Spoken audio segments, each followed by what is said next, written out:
नमस्कार दोस्तों। Bonds bonds एक ऐसी चीज है ना कि जो कोई भी मार्केट को नीचे ला सकता है, इवन यूएस को भी नीचे ला सके। Bond market overall equity market से 10 गुना है। अगर यूएस बॉन्ड, जो मैंने एक वीडियो बनाया था, आई थिंक लास्ट संडे था या आई डोंट रिमेम्बर, लेकिन उसमें मैंने बताया था किस तरह से यूएस 10 ईयर बॉन्ड यील्ड, यानी वो बॉन्ड किस तरह से इन्फ्लुएंस करता है ट्रम्प की पॉलिसी को, इवन यूएस की पॉलिसी को। बाद में मेरे को काफी क्वेश्चन आया कि इन्वेस्टर के प्लीज हमें बताएं कि बॉन्ड को कैसे एवेल्युएट करना है। तो आज ये स्पेसिफिक सेशन में हम लोग सिर्फ बात करेंगे कैसे, एक बेसिक आपको स्ट्रक्चर दूंगा, स्टेप बाय स्टेप प्रोसेस किस तरह से बॉन्ड को एनालिसिस करना है। सेम चीज हम लोग खुद करते हैं जब हम लोग बॉन्ड के रिकमेंडेशन देते हैं। जब हमारे जो पोर्टफोलियो बिल्डर्स के जो मेंबर्स हैं उनके लिए, अगर आपने अभी तक सही से की तो लिंक हमने दी गई है। और आज कल 11 बजे हमारा एक लाइव सेशन होगा जहां मैं ये सब डिस्कस करने वाला हूं कि यहाँ से किस तरह से आपको सेक्टर वाइज और किस तरह से स्टॉक कौन से पिक करने चाहिए यहाँ से, जब से ये टर्म थोड़े नर्म हुए और मार्केट अपना अच्छा खासा ऊपर गया। तो अभी हम लोग बात करते हैं कि बॉन्ड्स को कैसे दिखा जाए, बहुत ही इंपॉर्टेंट है। प्लीज अंडरस्टैंड करना, क्योंकि बॉन्ड एक तरह से कहते हैं ना कि अगर किसी को भी फंडिंग चाहिए, अभी एक होता है इक्विटी इशू करते हैं, दूसरा होता है बॉन्ड्स। बॉन्ड्स कभी भी इशू कर सकते हैं, और कोई भी कंपनी को अगर फंडिंग चाहिए तो बॉन्ड्स इशू करता है। अब समझो एक कंपनी पांच पांच बॉन्ड इशू करे तो बॉन्ड मार्केट कितना बड़ा हो सकता है, करेक्ट? तो वही ना, 10 गुना बड़ा है। तो ये समझना जरूरी है, बॉन्ड क्या होता है, बॉन्ड यील्ड क्या होता है, क्या कूपन रेट होता है, थोड़ा डिटेल में समझते हैं। चले तो मैं उसके लिए आपको, आपके लिए पीपीटी ओपन कर लेता हूँ।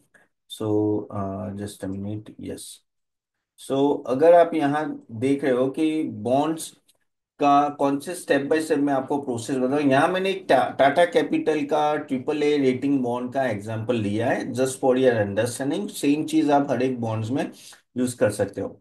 तो आपका इशूअर कौन है? इशूअर है आपका टाटा कैपिटल फाइनेंशियल सर्विसेज। मैं हर एक चीज से आपको हर एक एंगल में आपको बताऊंगा किस तरह से एनालाइज करना है। अगेन, क्रेडिट रेटिंग क्या है? क्रिसिल ट्रिपल ए रेटिंग क्या है? Triple A rating, triple A rating top notch होती है। ओके, बाद में डबल ए आता है, या फिर बी रेटिंग आता है, सी रेटिंग आता है, डी रेटिंग आता है। तो उस तरह से आपको देखना है, जितनी हाई रेटिंग उतना अच्छा है। अगेन, बॉन्ड का टाइप क्या है? तो बॉन्ड का टाइप है भाई सिक्योर टाइप है। ओके, और लिस्टेड एनसीटी है, यानी मार्केट में आप बाय सेल कर सकते हो। फेस वैल्यू 1000 का है, और कूपन रेट 8.5% है। 8.5% अच्छा होता है। जितना आप समझो, जितना ये रेटिंग कम होगी ना, ये रेटिंग जितनी कम होगी उतना इंटरेस्ट बढ़ेगा। अगर यस बैंक लाएगा ना बॉन्ड, तो यस बैंक शायद 12-13% या 11% देगा, क्योंकि उसकी रेटिंग कम होगी। जितनी रेटिंग कम उतना इंटरेस्ट ज्यादा, यानी जितना रिस्क ज्यादा उतना आपको रिटर्न ज्यादा मिलेगा। कूपन, कूपन यानी आप समझो ये कूपन रेट होता है ना, और कुछ नहीं बट इंटरेस्ट रेट है, वो एनुअल होता है। इशू डेट है 26 अगस्त 2019, और मैच्योरिटी डेट है 26 अगस्त 2024। समझ लो 5 साल का ये बॉन्ड है। टेन्योर 5 ईयर्स, और यानी आप इन इस बीच में कभी भी बॉन्ड बाय कर सकते हो, लेकिन 26 अगस्त 2024 को आपका बॉन्ड रिडीम हो जाएगा और आपके अकाउंट में प्रिंसिपल के साथ इंटरेस्ट के साथ पैसे वापस आ जाएंगे। इन बिटवीन, ये दोनों के बीच में अगर आप सेल करना चाहते हो तो मार्केट में ये ट्रेडेबल होते हैं। डिपेंड्स ऑन द किस तरह का बॉन्ड होता है, लेकिन ट्रेडेबल बॉन्ड होता है तो आप डायरेक्टली मार्केट में जाके आप सेल भी कर सकते हो। So that is what you have to understand. Again, tradable NSC BSC में रीपेमेंट प्रिंसिपल मैच्योर, और आपको इंटरेस्ट मिलता रहेगा। So this is a basic structure. Okay, आपके कोई क्वेश्चन है तो कमेंट बॉक्स में जरूर डाल दीजिएगा, मैं उसको आंसर कर दूंगा। अब यहाँ मैंने जैसे बोला, जैसे जैसे बॉन्ड की क्वालिटी कम होगी इंटरेस्ट रेट ज्यादा रहेगा, और जैसे जैसे बॉन्ड की क्वालिटी ज्यादा होगी इंटरेस्ट रेट कम रहेगा। ओके, तो वो आप पे क्या, आपको कैसे जाए। अभी ये स्टेप बाय स्टेप प्रोसेस हम लोग जाएंगे, ये 10 स्टेप्स हम लोग आज करने वाले हैं, जिससे आपको पता चलेगा किस तरह से बॉन्ड का एनालिसिस होता है। तो पहला स्टेप क्या है? पहला स्टेप है, जैसे स्टेप नंबर 3 है कि भाई बैकग्राउंड चेक करो और फंडामेंटल्स चेक करो। तो भाई टाटा, जैसे मैंने बोला, ये बैकग्राउंड है, और इसकी पेरेंट क्या कंपनी है? जैसे टाटा कैपिटल की पेरेंट कंपनी है टाटा सन्स, 93% स्टेक उनका ही है। एनबीएफसी रिटेलर कॉर्पोरेट लेंडिंग करती है, और अगर आप कैसे ऐसे ग्रॉस एनपीए 1.5 एक्सेलेंट है, आरओए 2.1, लिक्विडिटी भी अच्छी है। ये सब क्यों देख रहे हैं? ये जैसे ये टाटा कैपिटल का देख रहे हो, वैसे आप कोई बॉन्ड्स बाय करने जा रहे हो, उस कंपनी का फंडामेंटल देखना है, क्योंकि बॉन्ड की प्राइसिंग है ना, कंपनी के फंडामेंटल पे होगी। अगर समझो कंपनी का फंडामेंटल सुधरा, तो बॉन्ड का प्राइस जो 1,000 है ना, 110 120 भी जा सकता है। अगर बॉन्ड का फंडामेंटल कम हुआ, तो क्या होगा, वो 1,000 में इशू किया था, वो 90 भी जा सकते, 80। जैसे फॉर एग्जांपल डीएचएफएल ने बॉन्ड्स इशू किए, तो वो 1,000 पे थे, अब जैसे जैसे उनकी फंडामेंटल कम हो गए, तो वो 500 पे आ गए, 300 पे आ गए, 200 पे आ गए, यानी आप मार्केट में बेचेंगे तो इतने में मिलेगा, और उनका यील्ड बढ़ जाता है, क्योंकि वो तो फिक्स होता है, समझ लो 8.5, जैसे वो नीचे जाता है तो बॉन्ड की यील्ड बढ़ जाती है, करेक्ट। सो यहाँ क्या होता है कि क्यों अभी जैसे टाटा कैपिटल, क्योंकि वो स्ट्रॉन्ग बैकग्राउंड है उनका, ओके, तो टाटा ग्रुप का बैकिंग है, इसलिए उसमें आपको ज्यादा अच्छी तरह से आपको यील्ड मिलता है, और ट्रिपल ए रेटिंग प्लस उसमें स्टेबिलिटी रहती है। अब बात करते हैं पर्पस क्या है बॉन्ड्स के।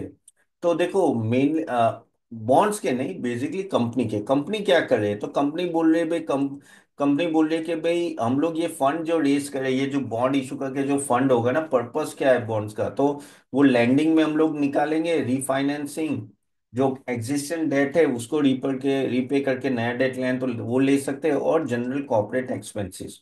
So basically this is how, यानी ये पर्पस उनको देना पड़ता है उनके प्रोस्पेक्टस में, कि भाई हम लोग ये बॉन्ड के पैसे जो मिलेंगे उसको कैसे यूज करने वाले, सो this is the purpose of bond issue. वो देखना इसलिए पड़ता है कि मिसयूज तो नहीं कर रहे हैं ना, बॉन्ड का जो भी आपको पैसे मिले हैं उसको मिसयूज तो नहीं कर रहे हो ना।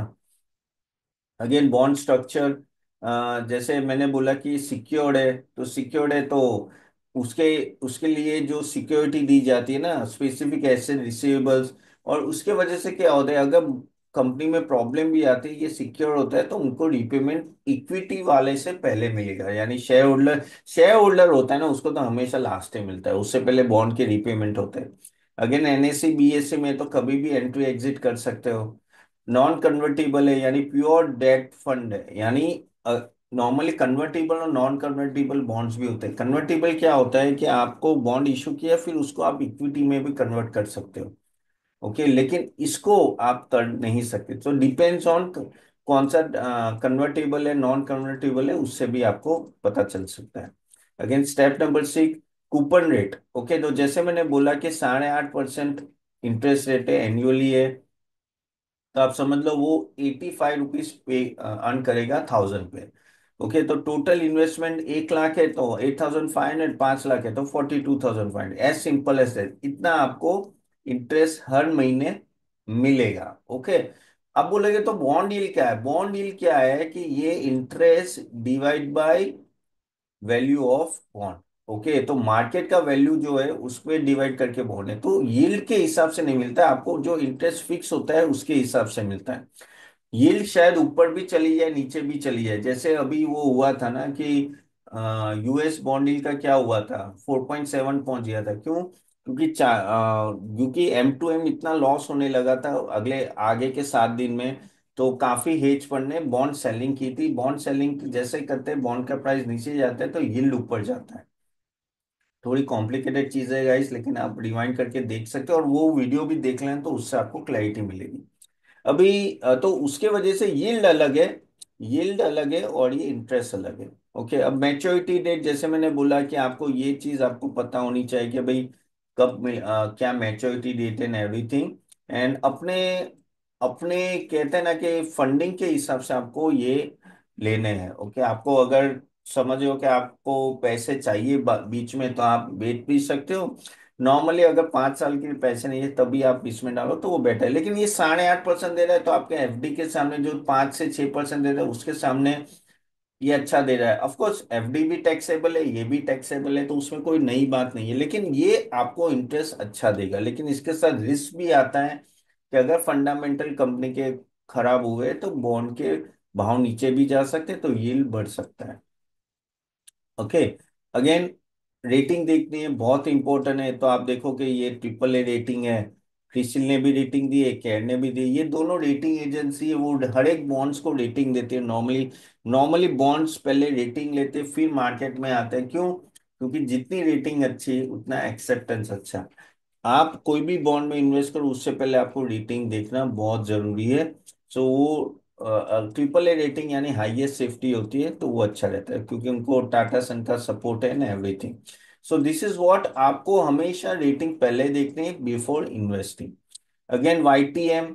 ओके, वाईटीएम अगर आप बात करो तो अभी वाईटीएम पे एनुअल रिटर्न अगर वो मैच्योरिटी तक रहते हैं, तो अगर 1000 का 1000 ही रुपये हुआ तो 8.5% मिलेगा। अगर प्रीमियम में हुआ तो आपको 7.5% मिलेगा। अगर डिस्काउंट में हुआ तो 9.20। तो मैंने जैसे बोला ना कि यील्ड ऊपर नीचे होता है based on the bond price. जैसे ये बढ़ गया तो देखो आपका यील्ड नीचे आ गया, जैसे ये कम हुआ तो यील्ड ऊपर चला गया। तो ये हमेशा आपको थोड़ा देखना है जब आप ये देखते हो कि भाई क्या क्या अभी पोजीशन आपको लिक्विडेट करना है कि नहीं करना है। अगेन टैक्सेशन देख लेते हैं, तो टैक्सेशन जैसे इंटरेस्ट इनकम जो आपको मिलेगा वो तो इंडिविजुअल स्लैब में चला जाएगा। टीडीएस ऑन वो 10% लगेगा, almost effective 23-24। Long term capital gain 10% है, short term less than 1 year, जो भी स्लैब होगा उसके हिसाब से। तो अगर 1 साल के ऊपर रखोगे तो 10% मैक्सिमम आपको लगेगा विदाउट इंडेक्सेशन। सो अगर आपका 30% स्लैब में हो तो ऑलमोस्ट 8,500 है। ओके, एनुअली से 30%, सो आपको 5950 मिल गए, यानी आपको बेसिकली 2,050 रुपये आपका इंटरेस्ट जाएगा। सो ये बेसिकली आपको इतना समझना है कि जब भी बॉन्ड में इन्वेस्ट करो तो ये चीज आपको थोड़ा ध्यान में रखना है। तो आपकी चेकलिस्ट क्या है कि कोई भी अगर आप इंडियन बॉन्ड सिलेक्ट करते हो तो ये देखना जरूरी है कि भाई एक तो क्रेडिट रिस्क क्या है, तो वो रेटिंग से पता चलेगा। होराइजन कितना है, तो आपको देखना है कितने साल तक मुझे इन्वेस्ट करना है। लिक्विडिटी अभी चाहिए कि नहीं चाहिए, अगर चाहिए तो अकॉर्डिंगली आप करना है, और बीच में लिक्विडिटी चाहिए तो आप बेच भी सकते हो। रिटर्न, एफडी के सामने थोड़ा अच्छा रिटर्न मिल जाता है। इंटरेस्ट फ्रीक्वेंसी, एनुअल पेमेंट होता है। टैक्स इम्प्लीकेशन डिपेंड्स ऑन कब आप बेच रहे हो, और पोर्टफोलियो डाइवर्सिफिकेशन के लिए ये बहुत ही इंपॉर्टेंट है।